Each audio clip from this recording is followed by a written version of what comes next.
Welcome back to my home kitchen. Today's big little recipe is just like stovetop mac and cheese, but instead of using macaroni, we are going to be using a can of chickpeas. Before we get started, make sure you like this video and subscribe to our YouTube channel. This way we can make more easy vegetarian recipes together. So the three ingredients that we will need are obviously a can of chickpeas, some heavy cream, some cheddar cheese. I like using a mild cheddar in this case because it melts really easily. It's gonna create a nice, gooey, silky sauce.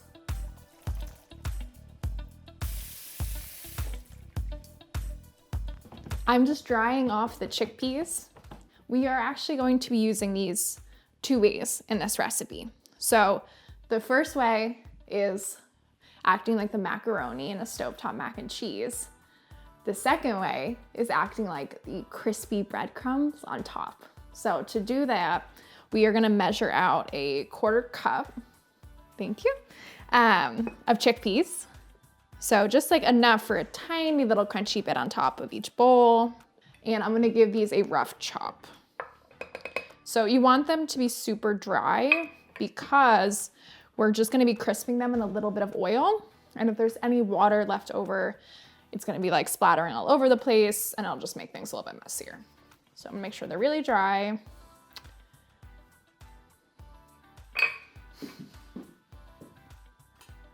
So you just wanna run your knife through like once or twice. If some of them are chunkier than others, that's totally okay. Like I'm gonna stop right here.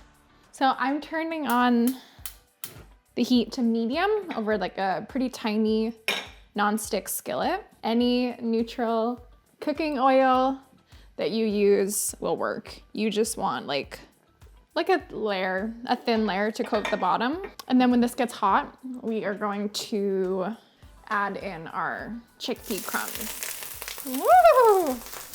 Oh boy.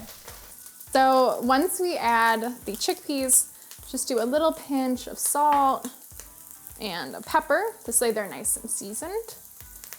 And then just make sure they're all coated in the oil. And then we're just gonna let them do their thing for like 5 minutes until they get nice and crispy. And while those are going, we can grate our cheese. Ooh. So our chickpeas look nice and crispy. I am just gonna transfer them to a paper towel lined plate to absorb any remaining oil.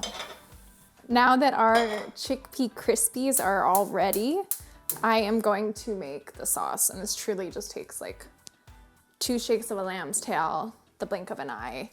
So I have medium heat. I'm gonna add the cream to the pot. So we're gonna bring the cream just to a simmer, so it's simmering all throughout. It's gonna happen really quickly. So now that the cream is starting to simmer, I drop the heat to low, and I'm going to add our cheese. And now I'm just gonna stir it in over low heat until a nice smooth sauce forms. This technique was inspired by Melissa Clark's Genius Stovetop Mac and Cheese, which is a recipe on our site. It's truly one of the easiest sauces ever, and it's just as good with pasta as it is with beans. Let me know in the comments what else you would use this cheddar cheese sauce for, because I swear once you try it once, you're gonna wanna put it on everything. Perfect. So now that the cheese is all melted in, I'm gonna season it with salt and pepper to taste. Start really low with the amounts because the cheese is really seasoned, the chickpeas are seasoned since they come from a can, so you can always add more. So I do like to go kind of heavy with the black pepper because it's a really nice contrast to all the richness. So I'm just gonna give it a quick taste.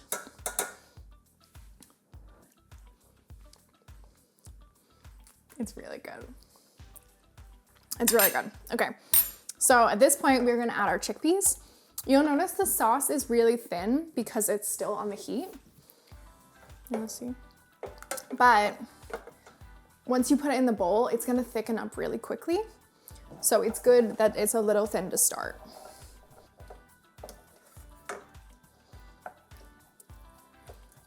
Great. And that's it. Now we can serve up our chickpeas and cheese sauce. A couple little bowls. So I'm just dividing up the chickpea crumbs on both bowls. They're so crunchy, they sound like potato chips. And that's it.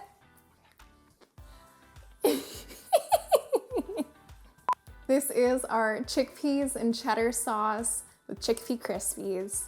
For the full recipe, head to food52.com where we have even more big little recipes. And I'll talk to you next time.